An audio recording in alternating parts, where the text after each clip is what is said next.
آج میری طبیعت ذرا سی خراب ہوئی تو میری ساس کہنے لگی، چلو بیٹی تمہیں ڈاکٹر کے پاس لے چلوں، لگتا ہے کہ تمہیں ڈاکٹر کے پاس جانے کی سخت ضرورت ہے۔ اماں کے کہنے پر میں تیار ہو گئی۔ وہ مجھے ڈاکٹر جمیلہ کے پاس لے گئی، جنہوں نے میرے ٹیسٹ کیے، پھر بولی تمہارا الٹرا ساؤنڈ کرنا پڑے گا، بنا چیک اپ کے رزلٹ دیکھنے میں کچھ نہیں کہہ سکتی۔ تھوڑی دیر بعد ایک لڑکی آئی، اس نے مجھے لٹا کر میرا الٹرا ساؤنڈ کیا اور پھر مجھے واپس بھیج دیا۔ تب تک میری ساس ڈاکٹر جمیلہ کے پاس بیٹھی رہی۔ ڈاکٹر جمیلہ تو بہت خوش لگ رہی تھی، مگر انہوں نے مجھے باہر جانے کو کہہ دیا۔ کہنے لگی تمہاری پرچی بنا رہی ہوں، باہر جا کر بیٹھو۔ ساس میری اندر ہی رہ گئی، شاید وہ محترمہ تھی اس لیے انہیں باہر نہ بھیجا۔ کافی دیر انتظار کرتی رہی، پھر ساس نے مجھے اندر بلایا۔ میں گئی تو ڈاکٹر کا چہرہ اترا ہوا تھا۔ مس ماہم، کیا بچپن میں آپ کو کوئی چوٹ وغیرہ لگی تھی؟ نہیں ڈاکٹر صاحبہ۔ ایسا کیوں کہہ رہی ہیں آپ؟ اس لیے کہ آپ کے لیے ایک بری خبر ہے۔ وہ کیا؟ میں نے پوچھا۔ وہ یہ کہ آپ کبھی ماں نہیں بن سکتی، آپ میں بچہ پیدا کرنے کی صلاحیت نہیں ہے۔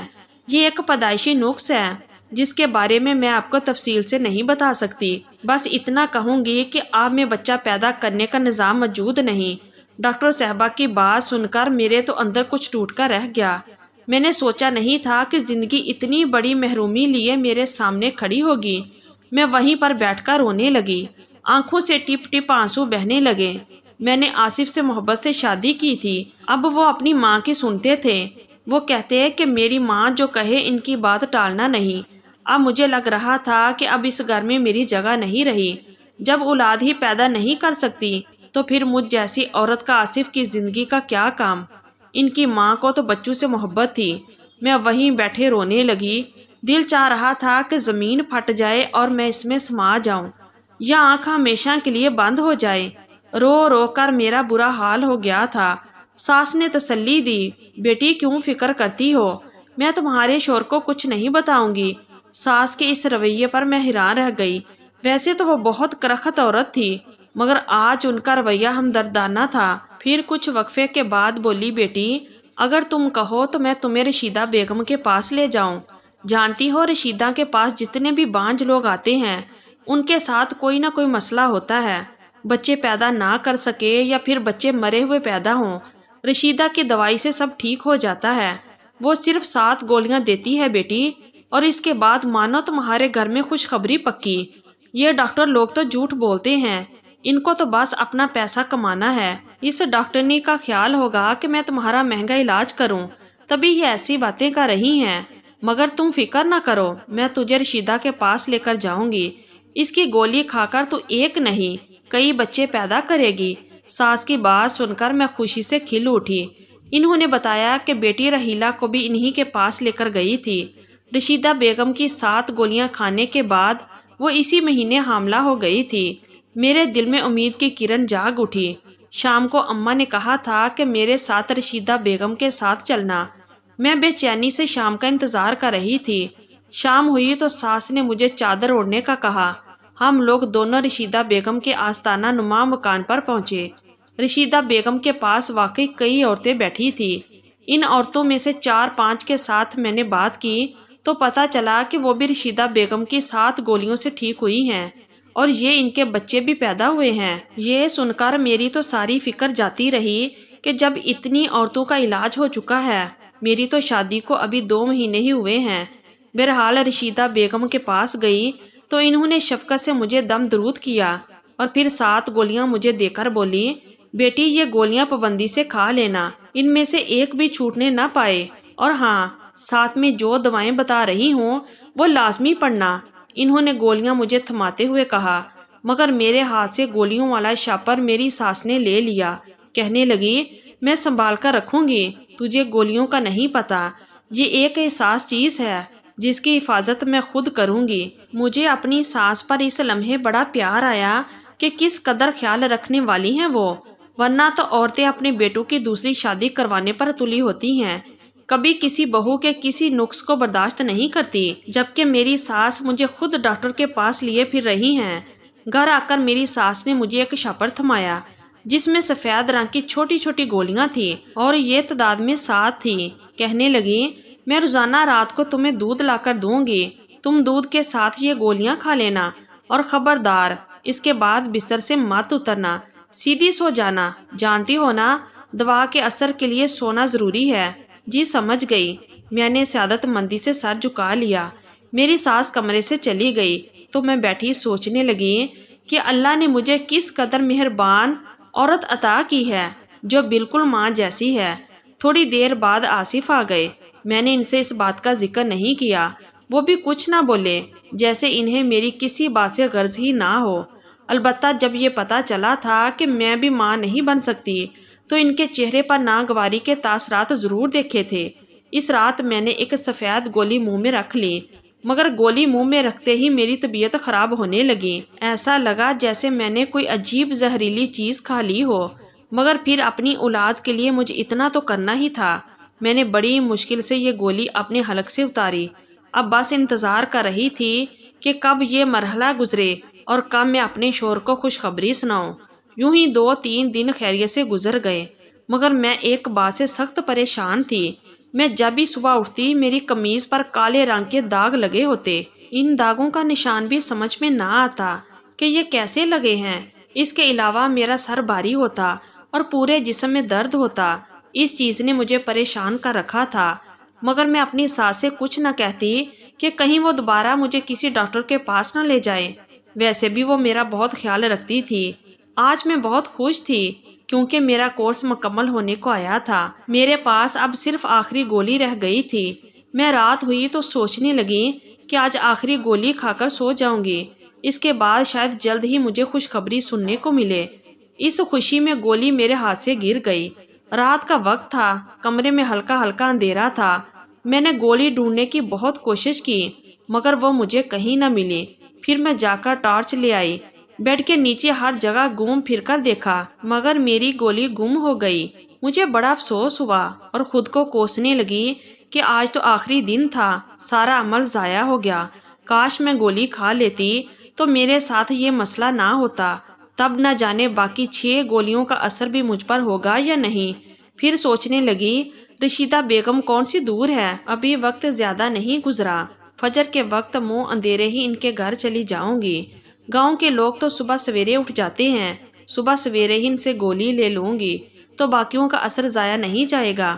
یہی سوچ کر میں سونے کی کوشش کرنے لگی کہ صبح جلدی اٹھوں گی تو صبح آج ہی رشیدہ کے پاس پہنچ جاؤں گی، مگر اس کی نوبت نہیں آئی۔ ابھی مجھے لیٹے ہوئے 10 منٹ ہی گزرے تھے کہ میری ساس کمرے میں داخل ہوئی۔ میں بھی سوتی بن گئی کہ کہیں یہ نہ سمجھے کہ میں نے گولی نہیں کھائی، کیونکہ گولیوں کے اثر میں اکثر مجھے نیند آ جاتی تھی۔ میں سوچ رہی تھی کہ 1-2 بار مجھے دیکھنے کے بعد ساس کمرے سے چلی جائے گی، مگر ایسا نہیں ہوا۔ وہ میرے کمرے میں رکی رہی۔ میں آنکھیں کھول کر دیکھ بھی نہیں سکتی تھی کہ وہ کیوں رکی ہیں۔ تھوڑی دیر ہی گزری تھی کہ ایک جانی پہچانی سی خوشبو میرے ناک کی نتھنیوں سے ٹکرائی۔ یہ خوشبو اگربتیوں کی تھی جو شاید میری ساس نے اپنے ہاتھ میں لے رکھی تھی۔ میں اب بھی سوتی بنی رہی کہ کہیں انہیں شک نہ ہو جائے کہ میں نے گولی نہیں کھائی، لیکن جب انہوں نے ان اگربتیوں کی راکھ میرے سر پر اور میرے پیٹ پر گرائی تو مجھ سے رہا نہیں گیا۔ گرم گرم راکھ جب میرے کپڑوں پر پڑی تو مجھے خوف سا محسوس ہوا۔ میں ایک زوردار چیخ مار کر اٹھ بیٹھی۔ مجھے لگ رہا تھا جیسے میں کوئی ڈراؤنا خواب دیکھ رہی ہوں۔ اپنے سامنے اپنی ساس کو دیکھ کر میرا تو جیسے دل ہی اچھل کر حلق میں آ گیا۔ انہوں نے کالے رنگ کا لباس پہن رکھا تھا اور ماتھے پر لال رنگ کا ٹیکا تھا، جسے دیکھتے ہی میری روح فنا ہو گئی۔ لگتا تھا کہ وہ کوئی ہندو جادوگرنی ہے جو اپنے عمل میں مصروف ہے۔ مجھے اٹھ کر چیختا چلاتا دیکھ کر گھبرا گئی۔ بولی خاموش ہو کر لیٹ جاؤ، ابھی مجھ سے سوال جواب مت کرنا۔ انہوں نے مجھے سختی سے حکم دیا کہ میں لیٹ جاؤں، مگر میں یوں ہی کیسے لیٹ جاتی؟ مجھے عجیب سا محسوس ہو رہا تھا۔ ان کے اس عمل سے مجھے الجھن ہو رہی تھی۔ کمرے میں پھیلی بدبو سے میرا دم گھٹ رہا تھا۔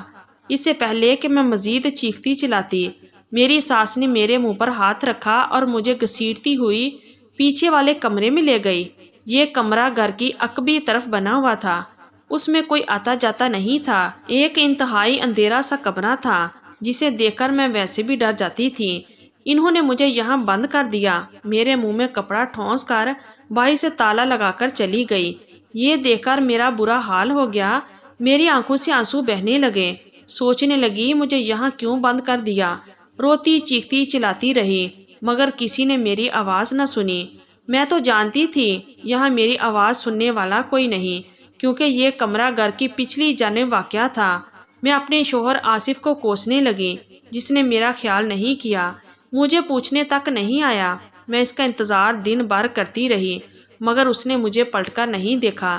لگ رہا تھا جیسے اس عمل میں وہ بھی اپنی ماں کے ساتھ شامل ہے، اور یہ کہ اسے میری کوئی پرواہ نہیں۔ اسی انتظار میں تھی کہ تقریباً شام کے 4 بجے آصف نے اپنی شکل دکھائی۔ کہنے لگا تم یہاں پر ہو؟ میں جانتا ہوں مگر تمہیں صبر سے کام لینا ہوگا، اس کے پیچھے کی حکمت تم نہیں سمجھ سکتی۔ میں اسے دیکھتے ہی پھٹ پڑی، یہ کون سی حکمت ہے؟ تم پاگل تو نہیں ہو گئے؟ تمہاری ماں نے عجیب و غریب عمل کرنے کے بعد مجھے یہاں بند کر دیا، جبکہ تم جانتے ہو میں تمہارے بچے کی ماں بننے والی تھی۔ میں جانتا ہوں، تمہاری ڈاکٹری رپورٹس دیکھ چکا ہوں، تمہاری ماں بننے کا اسی دن پتہ چل گیا تھا جب تم ڈاکٹر جمیلہ کے پاس گئی تھی۔ اچھا واقعی؟ تو پھر تم نے مجھے بتایا کیوں نہیں؟ تمہاری ماں نے مجھ سے یہ بات کیوں چھپائی اور مجھے بانجھ پن کی گولیاں کیوں دی؟ بتاتا ہوں، سب بتاتا ہوں۔ آصف نے ہاتھ کے اشارے سے مجھے بیٹھنے کا کہا۔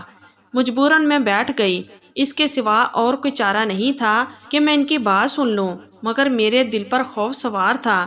میں ان کے پاؤں پڑ گئی، خدا کے لیے آصف مجھے یہاں سے نکالو، اس کے بعد تم جو مرضی کر لینا، یہاں میرا دم گھٹ رہا ہے۔ گھبراؤ نہیں، میں تمہارے ساتھ ہوں، آصف نے مجھے تسلی دی۔ اچھا سنو، آصف نے مجھے رازدانہ انداز میں کہا، میری اماں کو تو تم جانتی ہو، وہ کتنی مذہبی خاتون ہے، عورتیں ان سے دم کروانے آتی ہیں اور وہ سبھی کا مفت علاج کرتی ہیں۔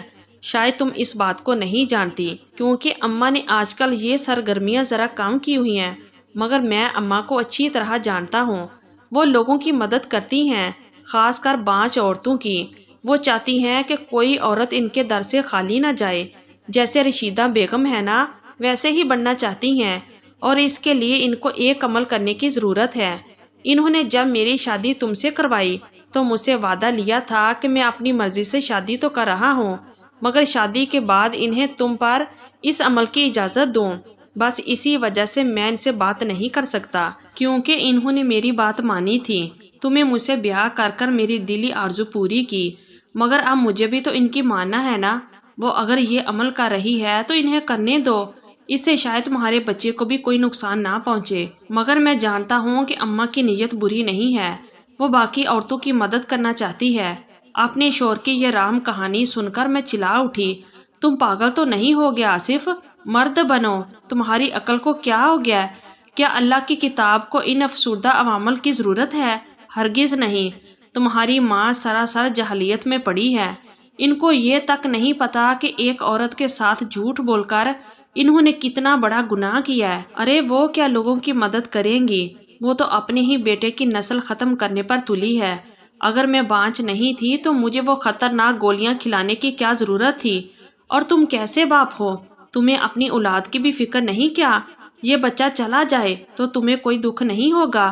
آصف نے اطمینان سے کہا، مجھے دکھ نہیں ہوگا، اللہ نے ایک دیا ہے تو اللہ اور بھی دے گا، تم صبر کرو۔ ویسے بھی تمہارا تو ابھی پہلا مہینہ ہے، کون سا یہ بچہ اس دنیا میں آ گیا ہے؟ آصف میں کوئی بات نہیں جانتی، بچہ دنیا میں نہیں آیا تو اس کا یہ مطلب نہیں کہ تم اسے اپنے ہاتھوں سے قتل کر دو۔ کم سے کم تمہیں یہ بات سمجھنی چاہیے کہ تمہاری ماں جو کر رہی ہے وہ سراسر غلط ہے۔ میں اپنے بچے کو کسی کو ہاتھ بھی نہیں لگانے دوں گی، تم نے جو کرنا ہے کر لو، تمہاری ماں کے ہاتھوں قربانی کا بکرا نہیں بنوں گی۔ میں نے غصے سے کہا۔ آصف نے مجھے وہیں بند کیا اور وہ بھی چلا گیا۔ بے وفا کی اس حرکت پر میں تو حیران رہ گئی، سوچا نہیں تھا کہ وہ اس طرح قدرے سنگ دل ہوگا۔ 2-3 گھنٹوں بعد دوبارہ آیا تو پھر مجھے وہی بات سمجھانے لگا۔ بولا اماں کو عمل کرنے دو، وہ سب لوگوں کی بھلائی کے لیے کر رہی ہے، اس کے بعد تم جو چاہو کرو، میں تمہاری ہر بات مانوں گا، لیکن خدا کے لیے مجھے اماں کے سامنے شرمندہ مت کرو۔ آصف نے میرے آگے ہاتھ جوڑ دیے، مگر اولاد کی محبت عورت کے لیے سب سے بڑھ کر ہوتی ہے، نہیں آصف، تم جو مرضی کہو، میں اولاد کا گلا نہیں گھونٹ سکتی۔ اپنی ماں سے کہہ دو کہ جب تک میں زندہ ہوں اسے یہ عمل نہیں کرنے دوں گی۔ میں غصے میں دہاڑی۔ آصف پتھر بنا مجھے دیکھنے لگا، جیسے اسے یقین نہ آ رہا ہو کہ میں اپنی اولاد سے کتنی محبت کرتی ہوں۔ اس کے چہرے پر ندامت نظر آ رہی تھی، جس سے صاف ظاہر ہوتا تھا کہ وہ شرمندہ ہے، مگر اپنی ماں سے مجبور بھی ہے۔ وہ اسی وقت اپنے کمرے سے اٹھا اور باہر چلا گیا۔